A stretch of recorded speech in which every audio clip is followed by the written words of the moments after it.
Suvereporteri jätkub. Merivälja ja Viimsi rahvas elas aastaid pommi otsas. Miiduranna sadamas nõukogude ajast pärit külmhoone paakides, mis polnud läbinud tehnilist kontrolli, hoiti Eesti suurimat ammoniaagikogust. Siin Miiduranna sadama nõukogudeaegse külmhoone vanade paakide sees on siis tänaseni hoitud Eesti kõige suuremat ammoniaagivaru. Hetkel käib selle mürkaine ümber pumpamine, et ohuallikas viia ära siit Tallinna külje alt kaugele Lätimaale. Risk, et siit midagi lekib, on täiesti olemas, sest vähemalt viimased 2 aastat pole kogu see kompleks läbinud kohustuslikku järelevalve kontrolli. Kui üks nendest paakidest siin puruneks ja kogu ammoniaak välja lendaks, siis 1,5 kilomeetri raadiuses oleks oht, et inimene võib surra lämbumissurma. Tehnilise järelevalveameti ettekirjutusel ja Viimsi valla survel alustati Miiduranna sadamas ammoniaagi äravedu juba nädala jagu tagasi. Ümberpumpamisel oli ka üks ohver. Esimese laadimise juures olin väga lähedal sellele toimingule ja kui vahetati neid otsi, siis töölised tõmbasid omale gaasimaskid pähe. Aga me muidugi ei jõudnud seda teha ja see tulemus oli päris nii tervist kahjustav ajutiselt, et ta võttis kinni nagu hingamisteed ja pärast oli tükk aega nagu kehv olla. Aga see näitab veel kord seda, et see oli tõsine ohuallikas Viimsis.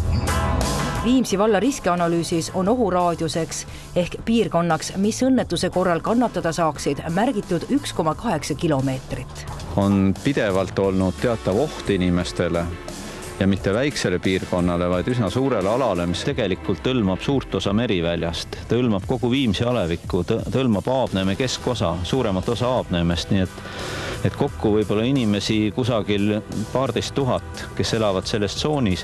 Siin on ka koolid, siin on haridusasutused, siin on lasteaiad, siin on ka vallamaja, on ka Viimsi haigla muidugi ja Rannapere pansionaat ehk eakate kodu, nii et ütleme tegelikult see linnaline asula Viimsist on kõik siin. Nii et tegemist on ohuga, mis on, kuidas öelda, nagu selles mõttes olnud sordiini all, et sellest palju ei teata, palju ei räägita, aga ta on kogu aeg olnud meie kõrval. Ammoniaak on siis nii kange aine, et kui ma lisan 30 grammi liitrile veele, saan ma sellest nuuskpiirituse.